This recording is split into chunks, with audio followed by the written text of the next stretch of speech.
let's start.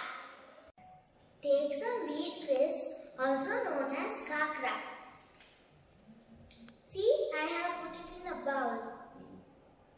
First, let's crush the khakhra. Crush like this.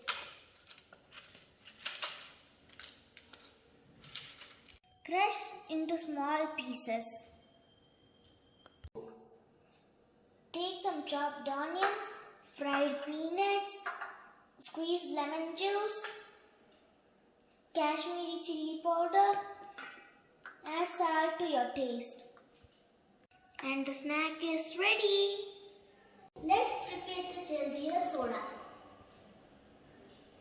Take the Jal Jeera powder, take some lemon juice and the soda. Let's mix the Jal Jeera soda.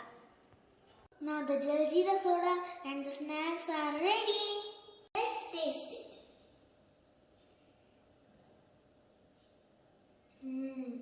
So tasty. Let me taste the snacks too. So good. You can also try this. Share to your family members or friends. If you like this video, please like, share, subscribe or comment to our channel. Bye bye.